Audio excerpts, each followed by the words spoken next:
Hey, good morning, guys. Well, guess what? Check this out.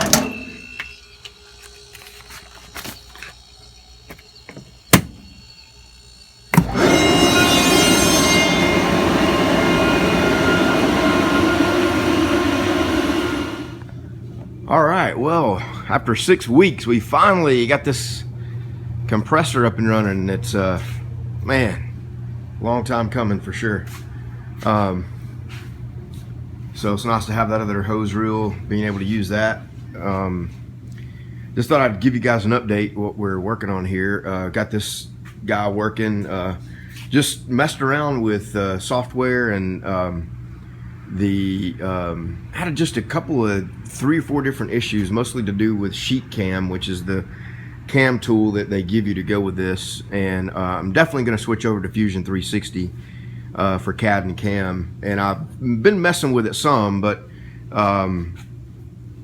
for now I'm just using the stuff that came with it, mainly because sheet cam and Mach 360, there's I wouldn't say millions, but thousands of tables out there running that, and there's tons of internet resource available, message forums, videos, all kinds of stuff. And so it seems like there's a quicker way to say, how do I do X in sheet cam, and get your answer, plus a couple of Facebook groups that have been helpful. But we got our first full sheet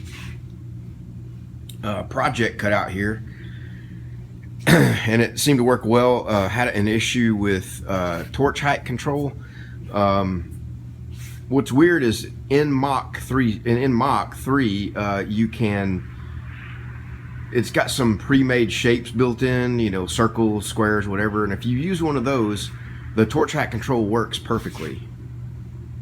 But if it's something that I've done in cam, imported a drawing and set up the tool path and all that, torch height control doesn't work. It just starts going at whatever the torch is at.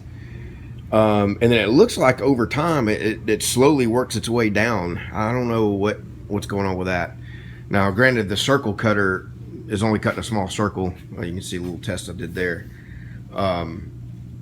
So anyway, we'll see. I'll keep messing with it. I'm sure it's something straightforward, but definitely got my work cut out for me learning the CAD and cam part. The cam I don't think is going to be terribly difficult. The CAD for this, the CAD is, I'm not a draftsman. I'm not an architect. I don't have any background in that. So I am going to training to learn Fusion 360 up at NYC CNC. I signed up for the 2-day introductory class coming up at the beginning of December. I think it's the 2nd and 3rd. It's a Saturday and Sunday. Thought I'd show you this, what we ended up coming up with for a plan here. Went to Harbor Freight, bought this yesterday. They sell these for in the range of $300 to $400, depending on which one you get. Rated to support 1,700 pounds. And so gonna build a platform on top of it with some shelving and get it up pretty close to the height of the table. And then I'm going to use these rollers on the shelves. Got a mess over here. Going to use these rollers on the shelves themselves for the plates to sit on, and use them on this. And then on this side, I'm going to put a little platform connected to the base of the table that's going to have an upright on it and a little plate, and put a winch on it right there. I'm debating on a hand crank winch. It could be good enough, just to drag a plate across the rollers, and would likely be quicker than, an electric one. They kind of go slow, but I'm not sure yet. So, the thought is to, instead of having multiple, shelves out in the barn and some kind of separate little trailer to trolley back and forth with, Lonnie, the guy that works for me, actually just suggested, why not make it all one unit? And I got a title for this trailer so I can get a tag on it. So I can just hook up to this, go get my steel, and keep it on this permanently, back it into the barn. And when we need a plate off of it, just hook up to it, back it in here, put it up here by the table and hook up to it. I ordered 2 plate magnets that will support 1,300 pounds each. So throw the magnets on it, hook up the winch, and drag it on there.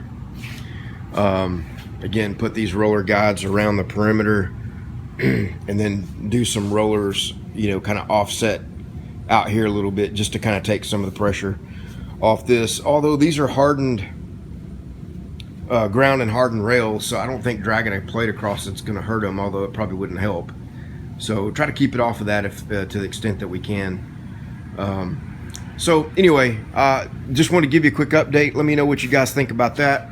I heard everybody saying, you know, about the gantry crane, and you know, I think for heavier plate probably can use that along with the clamp or the magnets, the plate magnets.